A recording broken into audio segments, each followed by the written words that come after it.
Hello gamers, welcome to another episode of Tabletalk. Today I want to talk about how to play Cubitos, designed by John D. Clare and published by AEG. It is a 30 to 60 minute game, 2 to 4 players, ages 14 and up. First, to set up the game, give each player tokens, a player board, a phase token, and a set of dice containing 7 light gray dice and 2 dark grayer dice. In this case, I'll be setting up for 2 players, and also give a player, the starting player, a start player dice. So everyone will have their dice on their draw portion of their mat, and we'll be ready to set up the board. The game comes with 2 double-sided boards. In this case, we're going to be playing or setting up with the nothing goes right for the first game. Because the next thing you need to do is choose a set of cards. In this case, I will be choosing these cards, which is recommended on page 8 of the rulebook. As you can see, there are a multitude of races with a multitude or a set of cards and a chosen racetrack for each set. In this case, we're going to be setting up for this first game, first race, with nothing goes right in this set of cards. They also have a recommendation for the create your own.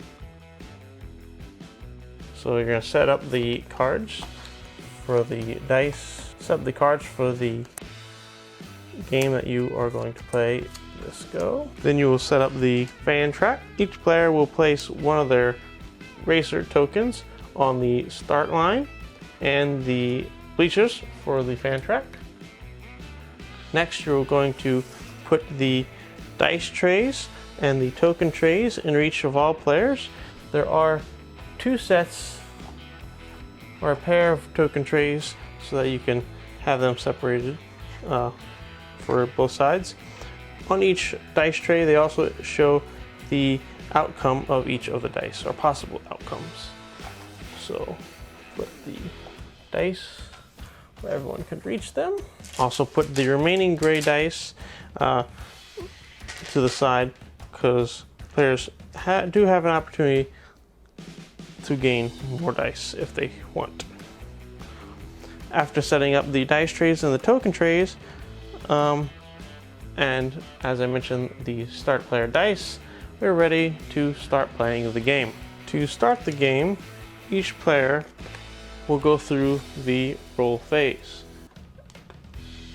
in which case you will draw the dice from your draw section into your roll section. The number indicated here on the hand indicates how many dice that player will draw in total. The start player dice does not count towards this number, and throughout the game, if they gain any of these additional hand tokens, it will up that number by 1.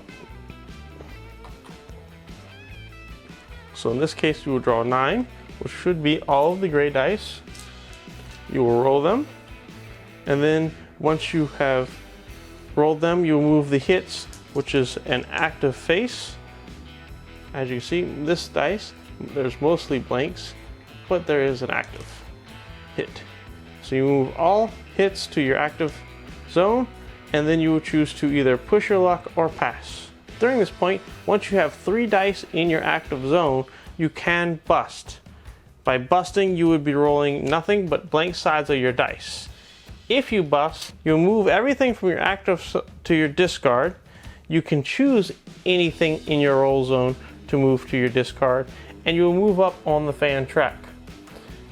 On the fan track, as you move up, you will collect bonuses such as money tokens and these glove, which will allow you to draw more dice. However, if you don't bust, then you are able to roll again, or if you decide to pass, you will flip your phase token to the run phase to indicate that you're done, and wait for the rest of your players. Once everyone has finished their rolling, they will move on to the active phase together. During the active phase, you will use the abilities of the cards. You use the abilities of the dice based on which ones you've successfully rolled a hit on.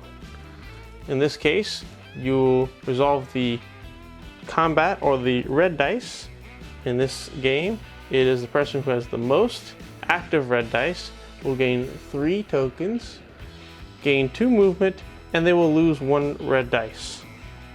You also use any other additional abilities that have the run function on them.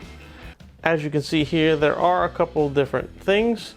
So you have the orange, which has a now, which as soon as it hits the active zone during the roll phase, that one will activate. They have the active zones, which in this case, as long as this dice is in the active zone during the roll phase, as you can see here, each time you roll and do not bust, you will gain additional movement used immediately, assuming this is in your active zone. And then the run. So in this case, while resolving the rest of your dice and your movement and money, you will activate these.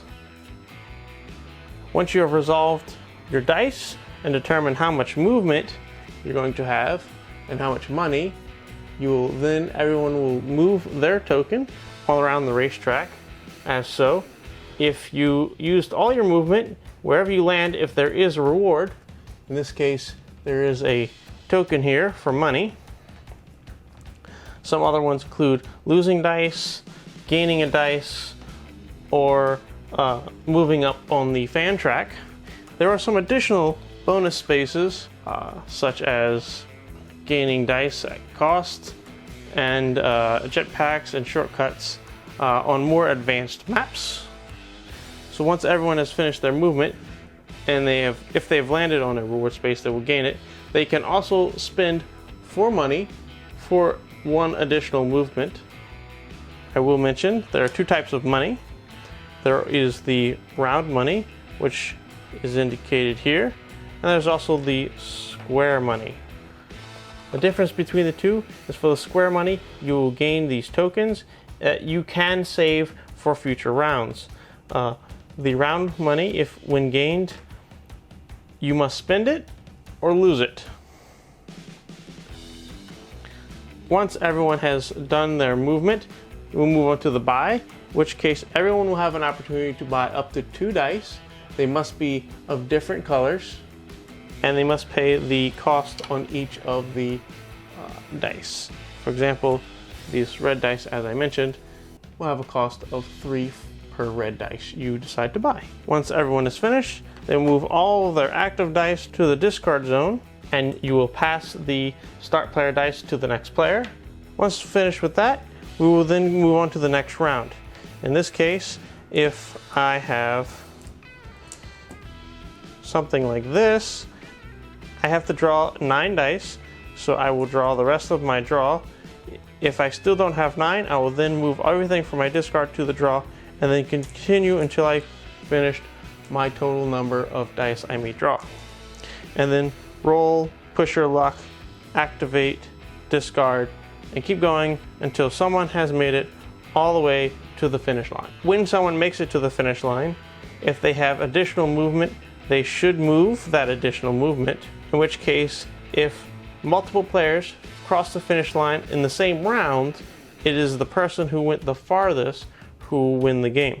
If players are still tied, then players will continue to play rounds until the tie is broken, and whoever went the farthest will win the game. And that's how you play Cubitos. Thanks for watching.